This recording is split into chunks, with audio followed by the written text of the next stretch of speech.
এরপরে প্রশ্ন হলো, সিগারেট খেলে 40 দিন নামাজ রোজা কবুল হয় না, এটা কি হাদিস দ্বারা প্রমাণিত? ধূমপানকারীর মুখ থেকে যে দুর্গন্ধ হয়, ধূমপানকারী নিজে যারা আছেন, আমি মাঝে মধ্যে বলি ভাই, নর্দমার কাছে ড্রেনের কাছে গিয়ে একটু ড্রেনের গন্ধটা শুকে এরপর নিজের মুখের গন্ধটা শুকে দেখেন যে ওইটার চাইতে আপনার মুখের গন্ধ মারাত্মক। আমি একবার ঢাকার এক হাসপাতালে মসজিদের পাশে সালাত আদায় করতে দাঁড়াইছি, আমার পাশে একজন দাঁড়াইছে, তার শরীর থেকে যেই গন্ধ, আমি চিন্তা করলাম এই লোকটাকে কিছু একটা বলা দরকার, কিন্তু বললে মাইদ্যেরও খাওয়ার ভয় আছে।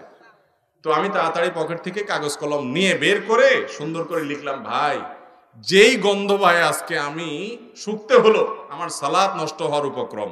কি সালাত আদায় করছি, মনোযোগ পুরাটা আপনার দুর্গন্ধে আমার দখল করে নিয়ে গেছে। তো আল্লাহর রাস্তায় আল্লাহকে ভয় করেন, এটা আর করেন না। এটা লিখে কাগজটা আমি সাইডে রেখে, সে সালাতের মধ্যে আছে এই অবস্থা, আমি তার সামনে রেখে আইজো দৌড় কাইলো দৌড়, যে আমার দরকার হলো তার নাসিহা করা, মাইদ্যর খাওয়ার তো দরকার নেই।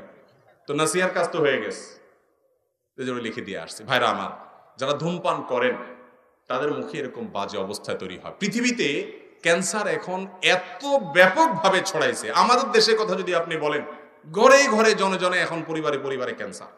এবং ক্যান্সারের অন্যতম বড় কারণ হলো এই ধূমপান এবং জর্দা। পানের সাথে চাবায়া চাবায়া রকমারি জর্দা খায় না অনেক মুরব্বীরা?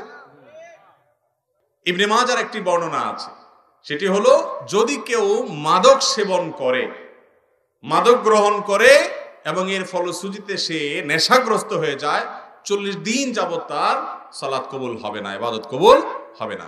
তো ধূমপানটা তো, এটা তো এর ফলে এক নম্বর কথা হলো মানুষ আসক্ত হয় না, মাতলামি করে না, মাতলামি আসে না। দ্বিতীয় কথা হলো যে ধূমপান এমনিতে নাজায়েজ এবং গুনাহের কথা, সেটা নিয়ে কোনো সন্দেহ নাই, কিন্তু এটা এরকম না যে এটাকে মাদকের মধ্যে ফেলা যায়। এবং এর কারণে আসকারা হাদিসে আসছে, শুধুমাত্র শারিবাল খামার না, মানে শারিবাল খামার বা আসকারা, পদ পান করলো এবং নেশাগ্রস্ত হয়ে গেল, তার 40 দিন ইবাদত কবুল হবে না। অতএব ধূমপানকারীর জন্য এটা প্রযোজ্য না, কিন্তু এর মানে এই না যে ধূমপান করা জায়েজ কাজ বা গুনাহ হবে না, এটাও অবশ্যই না জায়েজ এবং গুনাহের কথা। নোংরা একটা জিনিস এই ধূমপান, বিষপান, লেখাই আছে যেটা স্বাস্থ্যের জন্য ক্ষতিকর, তারপর আবার পয়সা দিয়ে কিনে খাই। আল্লাহ তাআলা আমাদেরকে বুঝার তৌফিক দান করুন। এই নোংরা জিনিস খাওয়া যাবে না ভাইরা। কিন্তু 40 দিন ইবাদত কবুল হওয়া না হওয়ার যে হাদিস, সেটাই ধূমপানের ক্ষেত্রে ফিট হবে না। অনেক রাত হয়ে গেছে, আর দরকার আছে দিলে তো সারা রাত দেওয়া যাবে যেগুলো আছে। তো আপনারা অন্য কাজ সারেন না, অন্য কাজ না, আপনি ওই যে ভাই আছেন, ভাই কথা বলবেন, অন্য আলেমরা আছেন। হ্যাঁ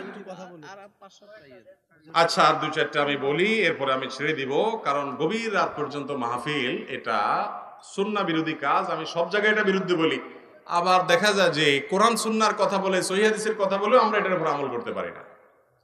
আমি ওই যে ময়মনসিংহ ত্রিশাল আমাকে এক জায়গায় মাহফিল নিয়ে গেছে, আমার চুক্তি ভাই 10টার ভিতরে আমার এই মঞ্চ থেকে নামাই দিবেন। আমার 10টা পরে আয়েশা বলতেছে, হুজুর আপনি এবার একটু খাওয়া দাওয়া করে রেস্ট করেন।